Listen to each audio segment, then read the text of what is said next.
Listo, listo. Hay personas que me han escrito que lastimosamente no han podido estar en la clase, ¿sí? Que han tenido problemas de conectividad y hay otros que han tenido problemas porque pues trabajan. Totalmente entendible, ¿sí? Y esa es una de las ventajas que tenemos con este cuento de la virtualidad. Entonces, vamos a dejar hasta dentro de 8 días, ¿sí? Yo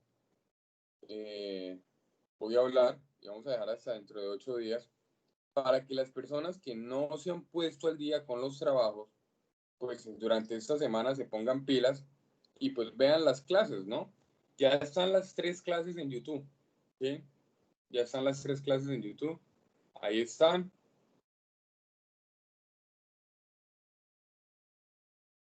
Yo compartí el link de las clases ahí en el WhatsApp para las personas que las quieren ver y se quieren poner al día. Entonces, bueno, eso en cuanto a los trabajos. Hay alguna teoría que nos va a servir para entender todos los lenguajes de programación, ¿sí? Pero vamos a ver algo de Java, ¿sí?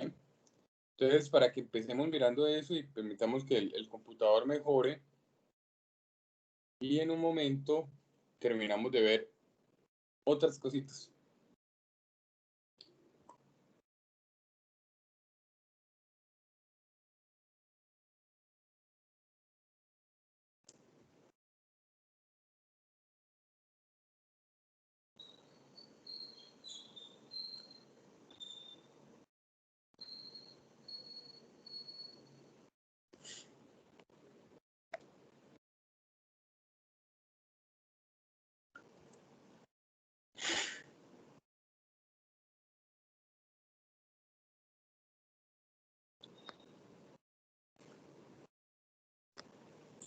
Listo. Quiero que me confirmen en este momento qué están viendo en pantalla.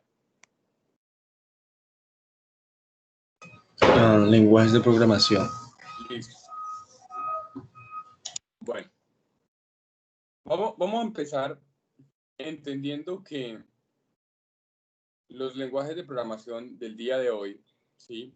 Son supremamente intuitivos, súper fáciles de comprender, son súper fáciles de comprender, ¿sí? Anteriormente era un poco más complejo el desarrollar un programa. ¿Por qué razón?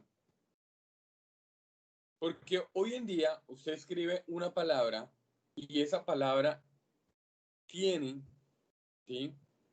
El trabajo de realizar muchas tareas en un instante de tiempo. Resulta que anteriormente la persona que estaba programando debía de escribir paso a paso todo, íntegramente todo lo que tenía que hacer el programa, ¿sí? Digamos, hoy escribimos sí, entonces, ¿sí? Anteriormente, ese sí, entonces, tendría que tener una cantidad de parámetros, ¿sí? Para poder realizar ese tipo de condición. Entonces, entendiendo eso, podemos entender que el lenguaje de programación, ¿sí? Sea cual sea, cuando yo le doy run, cuando yo le doy compilar, ¿sí? Si hacemos, digamos, el ejercicio que hacíamos nosotros ahí en Java, de darle clic en ese botoncito allá de play para ejecutar, él lo que hace básicamente es, en el fondo, es pasar todo ese lenguaje que nosotros escribimos con palabras entendibles a código binario. ¿Para qué? Para que el hardware entienda qué es lo que tiene que hacer, ¿sí? Anteriormente, los desarrolladores tenían que escribir ese código binario. Por eso resultaba un poco más complejo programar, porque imagínense que solamente tenían la opción de escribir ceros y uno, ¿sí? Ya luego aparece el código ensamblador, ¿sí? Él resume un poco, pero sigue siendo tedioso. Hoy en día, todavía hay ingenieros que la usan, ¿sí? Y los ingenieros que la usan, pues se pueden robar el show, porque básicamente, digamos, lo hablo en el ámbito, digamos, de la electrónica. Si una persona desarrolla un microcontrolador con código ensamblador y un ingeniero de hoy en día intenta, ¿sí?, hacer ingeniería inversa y detectar el código, pues déjame decirle que te vas a encontrar con un lío, porque realmente va a ser muy complejo entender el código ensamblador cuando tú estás enseñado a utilizar lenguajes de alto nivel, ¿sí? Porque el código ensamblador era lo mismo, tocaba escribir íntegramente paso a paso, ¿sí? Todo era escribirlo, todo lo que hacía.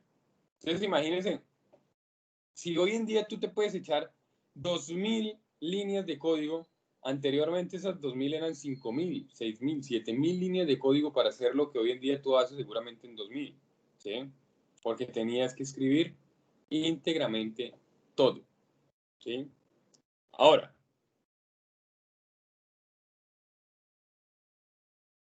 a esa, a ese modo de programar anteriormente se le llamó lenguaje de máquina, ¿sí? Se le llamó lenguaje de máquina, que por cierto resulta muy, pero muy complejo. Ahora, tenemos los lenguajes de alto y de bajo nivel, ¿sí? Resulta que los de bajo nivel pues corresponden a los anteriores, a los lenguajes de máquina, ¿sí? Eh, ya no, realmente no conozco a alguien que desarrolle con lenguajes de bajo nivel. No, en mi círculo o lo que yo conozco, ninguno. De los que distingo desarrolladores que se dedican a programar, nadie. Pero sí utilizan lenguajes de alto nivel, ¿sí? Entonces, cuando yo hablo de lenguajes de alto nivel, estoy hablando de que el lenguaje ya tiene instrucciones más abstractas y avanzadas, ¿sí? Son lenguajes independientes a la máquina y en la práctica son mucho más productivos, ¿sí? Porque claro, porque es que usted escribe un for, un while, un do while, y ya no hay necesidad de escribir una cantidad de código binario para que él realice esas opciones, ¿sí? Entonces, yo tengo que entender que los lenguajes yo los puedo encajar en dos conjuntos, lenguajes de bajo nivel y lenguajes de alto nivel. Ahora, los lenguajes de alto nivel más conocidos hoy en día, ¿sí? Si usted busca en Google una estadística, Java hace parte de los lenguajes más usados, ¿sí? De los lenguajes más usados. ¿Por quiénes? Pues por los desarrolladores, ¿no? Está Python, que es también en este momento uno de los lenguajes más usados y más requeridos, ¿sí? Digamos, ejemplo, lo digo desde mi ámbito de la electrónica. Si hoy en día yo quisiera trabajar en un entorno de desarrollo, ¿sí?, de una vez me van a pedir a mí que si yo sé Python, ¿sí? Ahora, como mínimo, un técnico en sistemas, un tecnólogo en sistemas, un desarrollador y una persona que estudie software, como mínimo tiene que saber Java, ¿sí? Mínimo.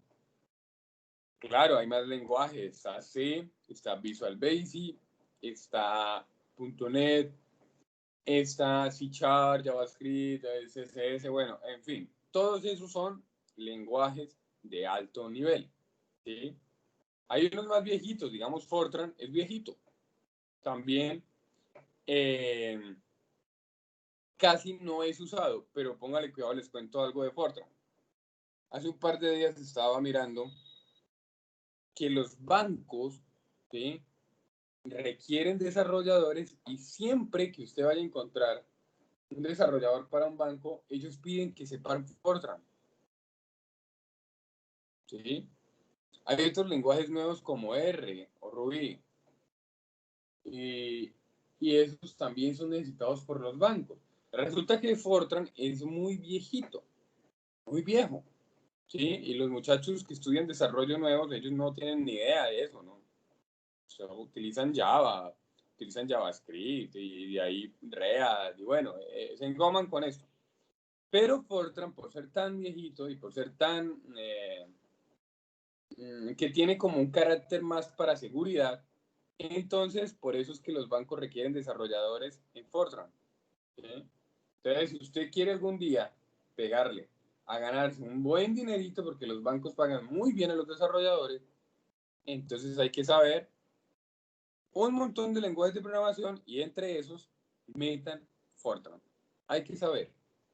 Ahora, ventajas, hombre, pues que es más sencillo de escribir, ¿sí? Menos errores y es mucho más productivo.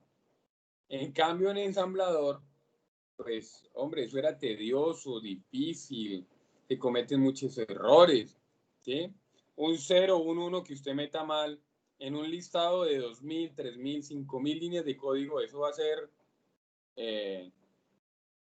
no, de nada, es para buscar un error, ¿sí?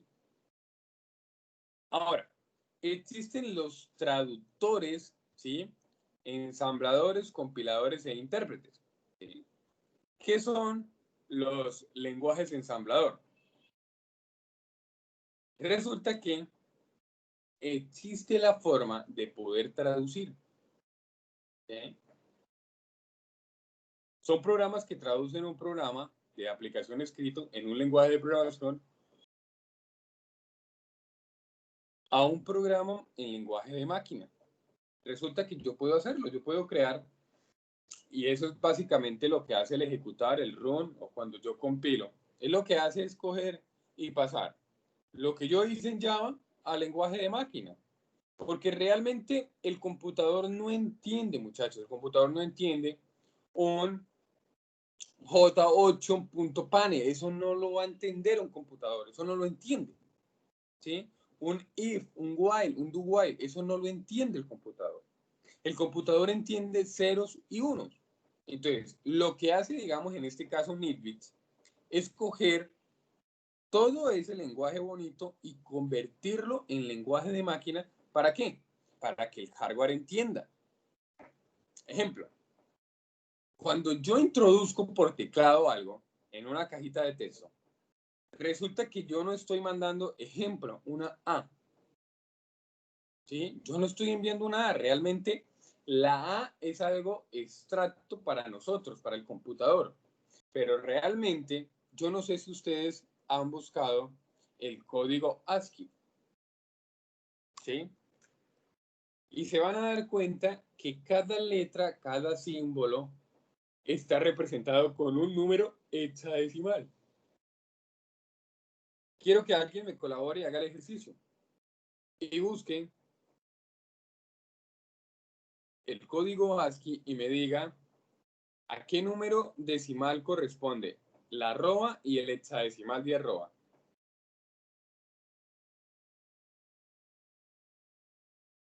Alguien que haga el ejercicio.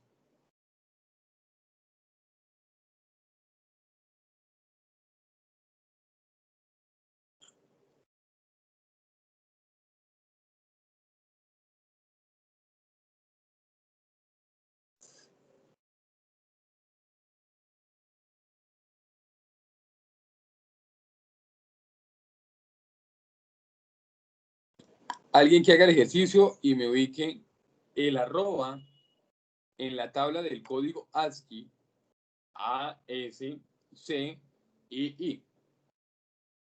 Y me diga el arroba a qué decimal corresponde y a qué hexadecimal corresponde.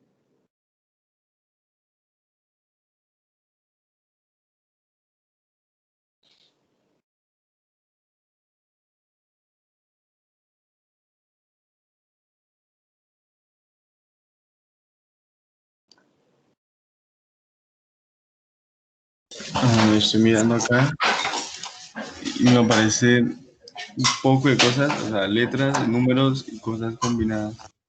Sí, ahora busque, dentro de esa tabla, busque Ajá, el arroba, el el símbolo del arroba. arroba. A ver,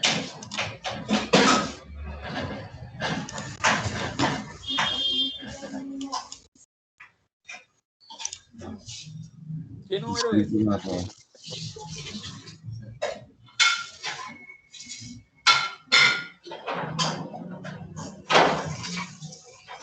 No, no le veo número decimal. Arroba 64, pero no tiene decimal. 64, ¿cierto? Ajá. Ahora, ¿tiene alguna pregunta? El código decimal de la arroba es numeral 64. Entonces, ahora le hago una pregunta a ustedes. ¿Cómo hacen ustedes para poder escribir el arroba en un computador de mesa? Un computador. Control Alt Q o Control Alt 2. Resulta que en un computador con teclado numérico,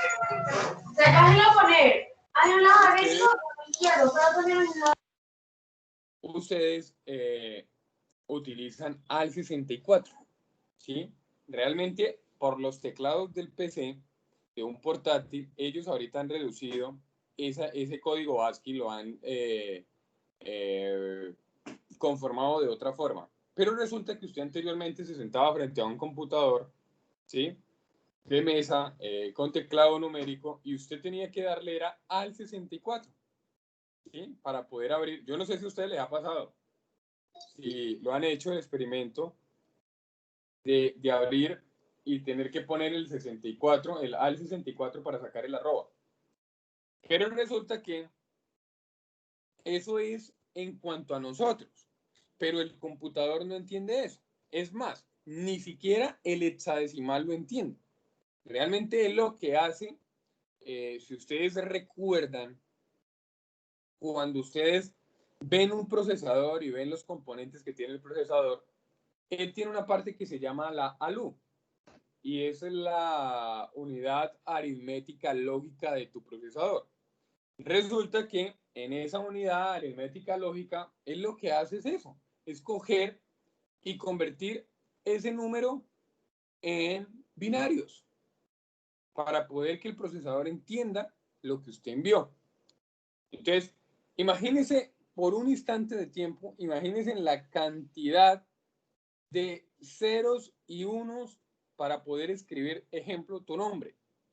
¿Sí?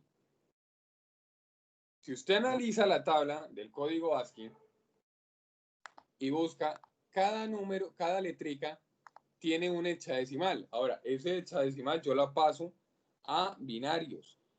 Y es como ir colocando un binario es una letra, otro binario es otra letra, otro binario otra letra, otro binario otra letra. Espacio es un binario. Otra letra, binario, binario, binario, binario. Si eso no pasa, pues realmente no entendería el computador, porque es que el computador entiende, son cosas lógicas, 0 y 1, binarios. ¿Okay? El computador no entiende adentro una E. No, él entiende son binarios. Entonces, imagínense, pónganse a dimensionar, digamos, los ejercicios que estamos haciendo con Java y todo lo que el procesador tiene que hacer para, vaya la redundancia, procesar esa información. Por esa razón, muchachos, por esa razón, es que usted escucha hoy en día que uno habla de un procesador de 2 núcleos, de 4 núcleos, de 8 núcleos. Cuando uno habla de eso, es porque entre más núcleos tu computador tenga, pues mayor va a ser la capacidad de usted hacer tantas cosas en tiempo real. Ejemplo, si yo solamente tuviera un computador con un solo procesador y una sola cosa secuencial, pues realmente yo no podría, ejemplo, estar trabajando en Word y estar escuchando YouTube. Yo no podría. Pero como ahorita nuestros computadores tienen una cantidad de núcleos, ¿sí? Entonces, Mientras uno está ocupado con tal cosa, usted puede estar haciendo otra cosa. Entonces, no lo olviden. Mientras tu computador tenga más núcleos, usted mayor va a ser la probabilidad de que tu computador sea mejor a la hora de procesar cantidad de programas. ¿Listo? No lo vayan a olvidar. Ahora,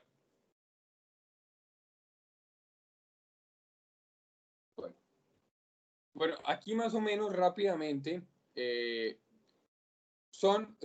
son los lenguajes de alto nivel más viejitos, pero resulta que de aquí se desprenden el resto de lenguajes. ¿Sí? Entonces tenemos Fortran, tenemos COBOL, tenemos Lisp y tenemos BASIC. ¿Sí? Imagínense, nosotros hoy en día estamos hablando de inteligencia artificial y Lisp fue creado en 1959. ¿Sí? Imagínense, ya en ese tiempo ya se estaba hablando de inteligencia artificial y nosotros apenas estamos empapándonos de las redes neuronales de la inteligencia artificial, cuando ya en 1959 ya se estaba empezando a hablar de ese tipo de cosas. Ahora, COBOL es otro lenguaje de programación que también lo requieren los bancos, ya que recuerdo, si usted busca, digamos, en empleo en CompuTrabajo, tú dices que eres desarrollador y estás buscando para un banco, créame que ahí va a aparecer en la lista Fortran o COBOL. ¿Sí? Porque mire, Fortran fue creado para el énfasis de cálculo científico. ¿Sí? COBOL fue creado más como para la experiencia de aplicaciones. BASIC fue creado más como para la docencia, para ser interpretado. ¿Sí? BASIC, la verdad, si ustedes quieren programar un poco más fácil, yo considero que es un poco más fácil en Visual Basic que programar en Java, la verdad. Les soy sincero. Me parece un poco como más fácil, más intuitivo, ¿sí? Hacerlo en... Porque cada uno se casa con su lenguaje. Ahora, bueno, aquí encuentro un poquito de historia sobre cada uno de los programas, de los lenguajes de programación, ¿sí? A quién se les debe la creación de cada lenguaje.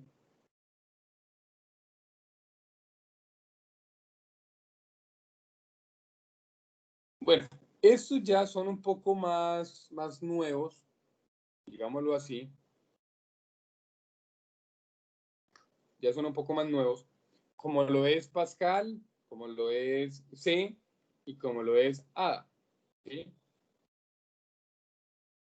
C se usa mucho en el área de la creación de aplicaciones, de software para los sistemas operativos. ¿Sí?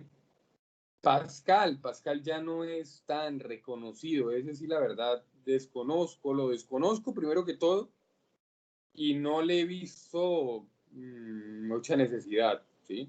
COBOL y Fortran sí los he leído en requerimientos de trabajo. Aquí aparecen unos que ya sean también más recientes, ¿sí? Y que aparecen con la iniciativa de lenguajes de programación orientado objetos. Ya les explico qué es eso. Está Malta, está C++ y aparece Java en el año 95, ¿sí?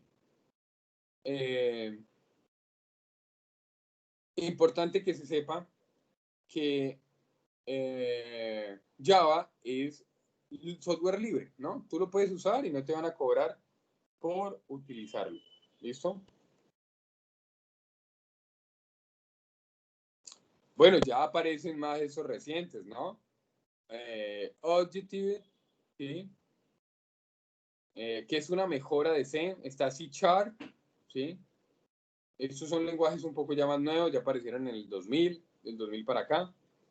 Estos son viejos, pero hoy en día son de suma importancia que los desarrolladores lo sepan. PHP, Perl y Python. De verdad que estos tres hay que conocerlos. Y ni modo, les decía que hablaba de Ruby y hablaba de JavaScript. Son diferentes lenguajes que hay que conocerlos, ¿sí? Porque hoy en día están dando de qué hablar, JavaScript y Ruby. Y aquí tengo una tablita hasta el 2014 en donde establece, pues, como en un orden, pero si ustedes buscan una gráfica más actual, ¿sí? Hacia el 2020, ustedes se van a encontrar que Python ha ganado terreno. Y para mí, Python es más usado en este momento y de segundo está Java. Y de ahí para abajo aparece los C. C, C++, C Sharp, ¿sí? Por último ya está Perl, está OJT, está Visual Basic, ¿sí? Y yo sacaría de este montón PHP y JavaScript, ¿sí? Porque PHP y JavaScript es más como orientado a páginas web, más a este lado de la web. Entonces son reusados, ¿sí? Pero Python, si ustedes averiguan, YouTube está hecho a punta de Python, ¿sí? Y algunas páginas importantes están hechas a punta de Python. Facebook tiene un pedazo en PHP, tiene un pedazo en Python, Facebook tiene de todo. Si ustedes indagan sobre eso. Ahora, como estamos hablando de Java, hay que recordar que fue desarrollado por una empresa que antes se llamaba Microsystem, pero ahora es Oracle, que básicamente es una multinacional, ¿sí? Son dueños de Java. Por allá por el año del 95 fue que crearon este lenguaje, ¿sí? Y que nace con el principio de que es un lenguaje orientado a objetos. Ya hablamos de eso. Entonces, mire, estas son algunas ventajas en cuanto a otros lenguajes de programación. Entonces, dice que Java es mucho más fiable y seguro que C y C++. ¿Sí? Sí, puede ser, pero como les digo, cada desarrollador o cada persona se casa con su lenguaje. ¿Sí? Si una persona quiere programar una aplicación para Android, ¿sí? Un desarrollador puede decir, ay, sí, yo utilizo Java en Android Studio y saco mi aplicación.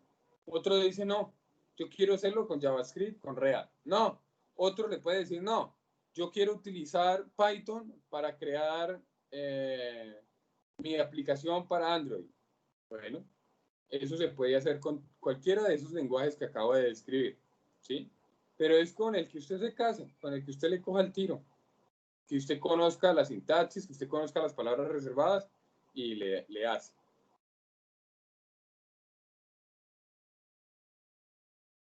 Ahora, mira, esto es lo que yo les estaba hace un momento tratando de darles a entender.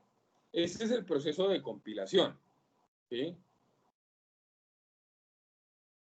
Nunca vayan a olvidar estas dos palabritas, frontend y backend. ¿Qué es el frontend? El frontend es lo que ustedes están viendo en este momento. Ustedes abren tiempo.com y el frontend es lo que ustedes están viendo, las noticias ahí, las imagencitas, los titulitos. Eso es el frontend. Y profe, ¿qué es el backend? El backend es toda la parte interna, ¿sí? Ejemplo, para que el tiempo.com te muestre a ti las noticias, esas notas de noticias están guardadas primeramente en una base de datos. Entonces lo que hace el backend es coger y llamar, invocar, ¿sí? Con, por ejemplo, PHP, coger y llamar para que te muestre en tu frontend, o sea, en la parte visible, la información, ¿sí? Entonces, acá se puede ver que tú puedes tener, en este ejemplo, como editor de texto tenemos nosotros NetBeans, ¿sí? Y NetBeans lo que hace es crear un fichero de código fuente. Ese código que nosotros cacharreamos y movemos, ese código luego pasa al procesador, luego al frontend, luego al backend, ¿sí?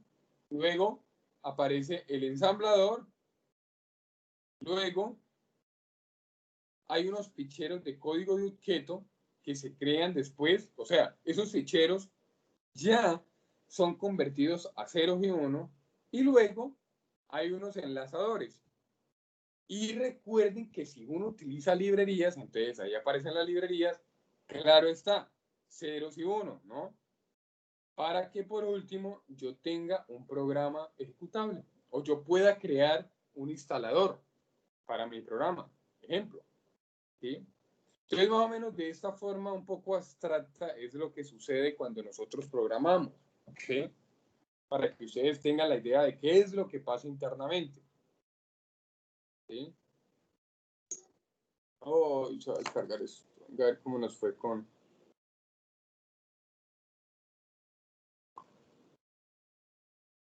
Permítame un momento, vamos a probar algo a ver si ya el computador.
Bueno.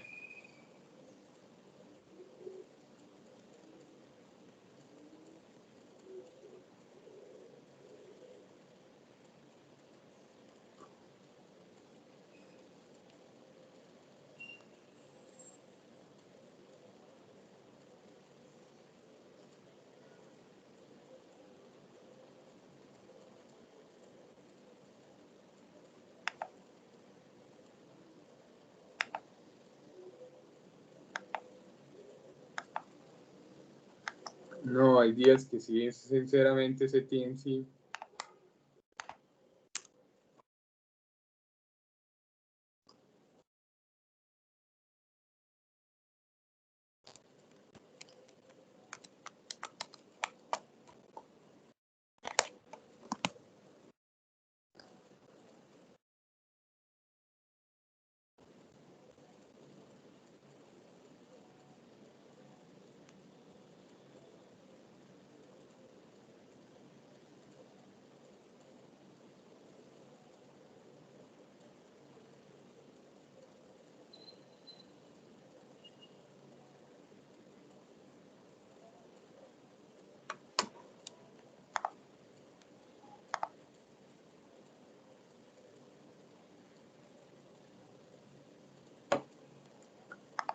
Bueno, pero ahorita me conecto desde el computador, muchachos.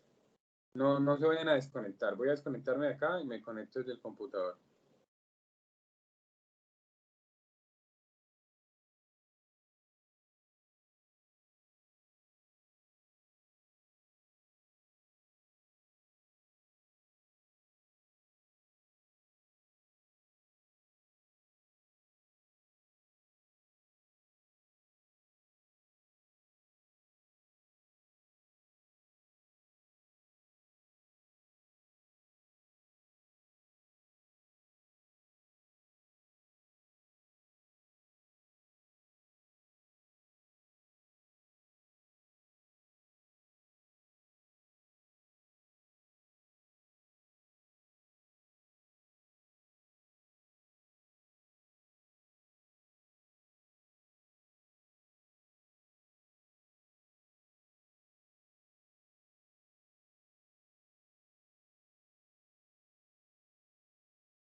Muchachos, yo no sé, lastimosamente mi computador no quiere no quiere funcionar.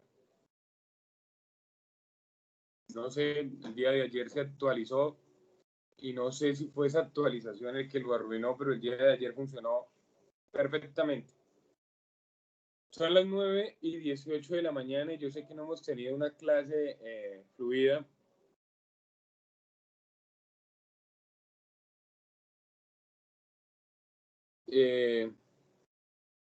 ¿Será que existe la posibilidad de que nos veamos esta semana? 2 horitas nomás. Quiero que me contesten si hay la posibilidad, porque yo veo que este computador no... Voy a mirar a ver qué pasó. Esto de la otra semana podría ser un miércoles o un lunes, diría yo. En mi caso, no, en mi caso. No sé los demás. Ahí está Miguel y está Luisa. ¿Será que...? No, es que no. Si toca formatearlo y toca volverlo otra vez, pues lo formateamos. ¿Qué carajo? Porque yo la otra semana tengo clase virtual toda la semana.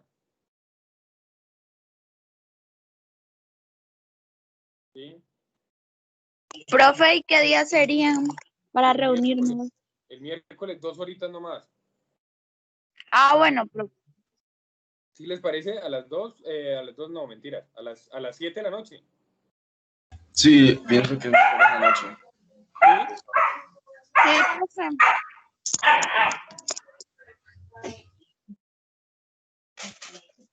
Miguel está por ahí. No escribí, tampoco le llegan los mensajes. Sí, yo también le escribí, profe, pero no le llegaron los mensajes. No,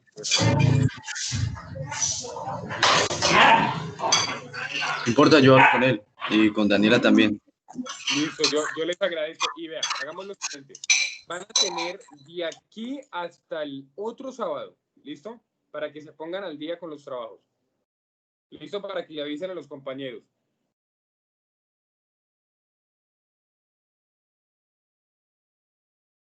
¿Listo? Vale, profe. Señor. Y el día miércoles nos regalan 2 horitas y terminamos de ver algunas cosas. Oiga, Ujú. José, usted es el único que logró hacer el código para poder enlazar las ventanas. Ah, bregué un poquito, un poquito. Nadie más lo ha logrado hacer. Nadie le ha puesto pilas a eso. Muchachos, yo de verdad les agradezco, me da pena con ustedes, pero acá donde estoy, mira, voy a mostrarles. Ahí está, pegado. Nada, no quiere prender, no quiere nada. Me preocupa demasiado esto porque, como les digo, la otra semana tengo clase.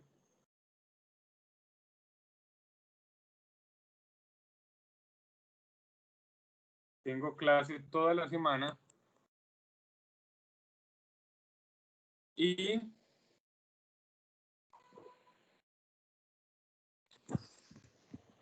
sigue ahí en espera y nada. Sigue ahí, ahí se queda. Voy a tratar de mirar a ver. ¿No será que le cayó agua? Como anoche estuvo lloviendo, pues no sé, quién sabe. Pues que le caiga, porque ya qué carajo. No, qué rabia. La verdad me da impaciencia con eso. Muchachos, de verdad, mil gracias por la paciencia. Yo les agradezco. Profe. Y nos vemos entonces el miércoles a las 7 de la noche. ¿Listo, muchachos? Vale, profe, que nos vemos el miércoles. Muchas gracias. Un bonito fin de semana. Luisa, Chaito. Chao, profe, que esté bien. Chao, gracias, Chaito.